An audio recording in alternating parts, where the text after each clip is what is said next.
Terima kasih Anda masih bersama kami dan kita akan lanjutkan dialog editorial view kali ini dengan bahasan masih mengawal kasus pembunuhan Brigadir Yosua. Yang terbaru adalah soal dua putusan sidang etik kepada Kompol Cuk Putranto dan juga Kompol Baikuni Wibowo yang diberhentikan dengan tidak hormat serta soal tersangka Putri Chandrawati yang hingga kini tidak ditahan meski dengan sangkaan pasal pembunuhan berencana. Dan masih bersama kita Wakil Pemimpin Redaksi CNN Indonesia Mas Revolusi Riza.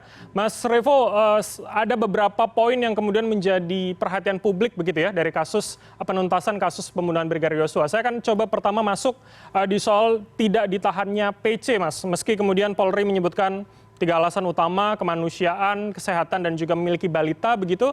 Tapi rasanya publik mengkomparasi dengan sejumlah kasus-kasus yang mentersangkakan ibu yang juga memiliki balita. Bagaimana posisi media, Mas, melihat kontradiksi ini? Iya, kalau kita melihat posisi Ibu PC ini kan sedikit complicated ya, Bram. Ya. Karena berdasarkan temuan baru yang kemarin disampaikan oleh Komnas Perempuan. Komnas Perempuan kan juga menyampaikan dan Komnas HAM juga menyampaikan bahwa ada dugaan terjadinya pelecehan seksual terhadap Ibu PC gitu kan. Artinya dalam konteks ini kalau memang itu benar terjadi, maka posisi Ibu PC ini kan kalau saat ini ya tersangka sekaligus korban yang membuat posisi Ibu PC ini sedikit lebih complicated. Kita sempat membaca salinan BAP di salinan BAP tersangka Verdi Sambo di pemberitaan cnnindonesia.com itu sudah disebutkan bahwa dalam BAP Verdi Sambo yang sempat kita lihat itu Verdi Sambo menyampaikan bahwa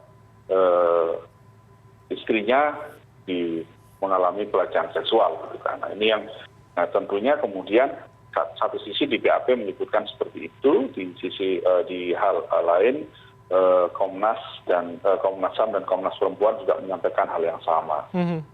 Kalau memang ini benar terjadi, artinya itu tadi BC ini kan korban sekaligus cangkah. Nah, masalahnya kemudian siapa yang bisa dikonfirmasi bahwa dugaan pelecehan seksual ini dilakukan oleh Brigadir Yosua kalau dalam BAP yang dituduhkan oleh Sambo kan seperti itu Verdi Sambo.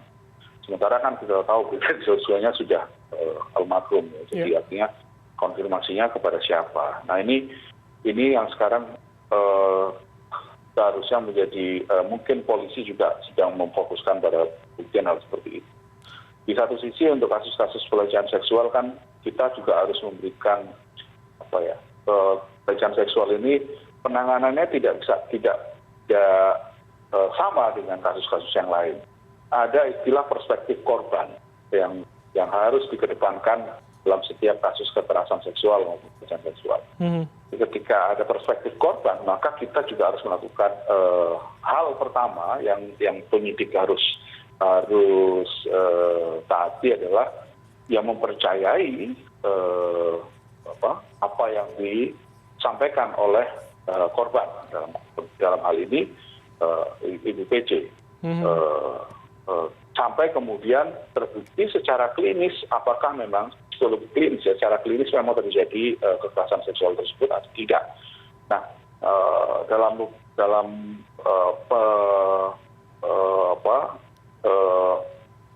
penyelidikan atau dalam pemeriksaan psikologi klinis ini kan pasti juga butuh waktu. Ini yang kemarin akhirnya memang kan kita melihat ada banyak pertanyaan yang sebelum beberapa hari kemarin ini ketika Komnas dan Komnas Perempuan melakukan konferensi pers di sore hari ini. Baik. Ketika rekonstruksi kan kenapa misalnya Bu PC tidak mengenakan rompi orange misalnya, kemudian tidak ditahan. Nah, pelan-pelan memang kemudian ada banyak clue yang kemudian muncul. Komnas Perempuan menyampaikan bahwa mereka masih informasinya yang dipegang sampai saat ini masih bahwa PC ini menjadi korban kekerasan seksual. Nah, ini yang tentunya kita semua dalam posisi seharusnya kita menghormati semua proses hukum yang berlaku, termasuk juga memberikan ruang kepada penyidik, baik itu dari Polri maupun dari Komnas Perempuan maupun Komnas HAM yang ikut mengawal kasus ini. Sampai kemudian nanti di pengadilan, dan pengadilan kemudian membuktikan gitu. Apakah betul misalnya terjadi pelecehan seksual seperti yang disampaikan oleh Sambo di BAP-nya, kemudian yang didengar oleh Komnas Perempuan dan Komnas HAM dari BPJ itu sendiri. Gitu. Baik. Posisi yang sekarang yang harus kita pegang adalah kita harus sama-sama menghormati semua proses hukum yang terjadi, dan kita tidak perlu mendesakkan kenapa kemudian ini ditahan, ini tidak, gitu ya. Kita sih pertama memang semua orang itu memiliki posisi kedudukan yang sama di mata hukum. Tapi di sisi lain juga ada proses hukum yang sekarang sedang berlangsung dan kita semua harus mentaati itu atau menghormati tidak-tidaknya proses hukum yang berlaku.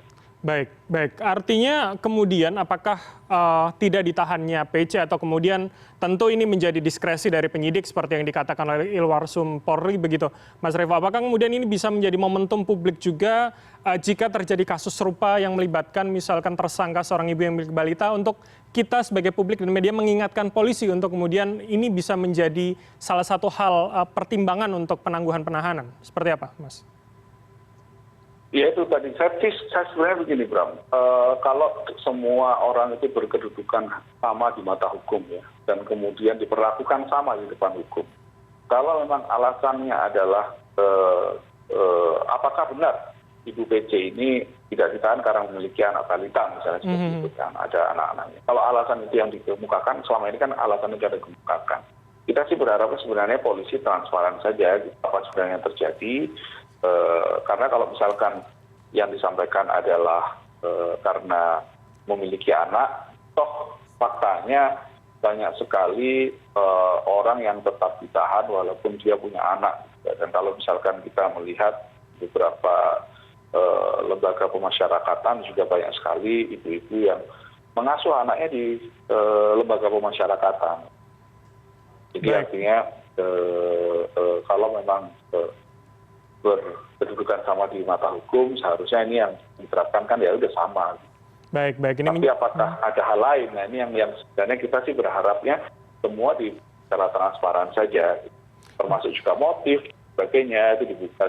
Kalau kita sampai menunggu pengadilan saja, kalau memang polisi atau penyidik meminta kita sabar kami menunggu di pengadilan akan dibuka semuanya. Tapi saya pikir pasti ada hal lain lah kenapa jadi yang sedang kita sebaiknya polisi menyampaikan saja sebenarnya kenapa kok misalnya tidak ditahan. Apakah ada fakta-fakta lain.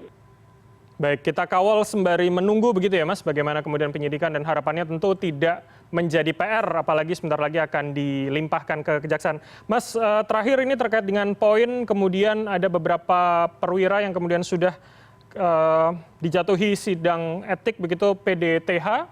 Bagaimana kita media juga bisa mengawal terkait dengan 3 perwira lain yang masih akan direncanakan mengikuti sidang etik pada minggu depan, Mas? Seperti apa? Lagi-lagi kan kalau kita pada prinsip media ini kita semua ya menghormati proses hukum yang sedang berlaku.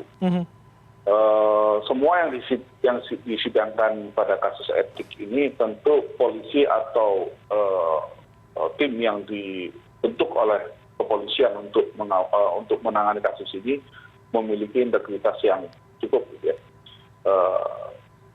Sehingga kalau misalkan memang ada yang dihadapkan pada sidang etik dan kemudian ketetapan-ketetapan yang diputuskan, ya kita tentu harus menghormatinya.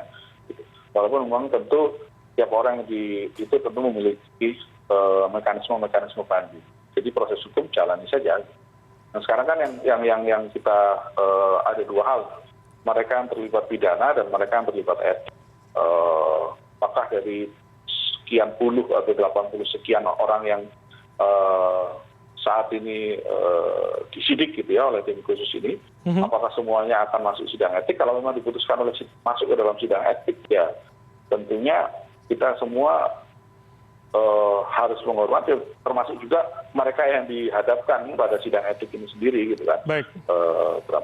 Dan lagi-lagi seperti yang kita sampaikan di editorial view sebelumnya, ini semua memang harus menjadi momentum bagi polisi untuk melakukan pembenahan. Dan sidang etik inilah salah satu cara untuk melakukan pembenahan itu.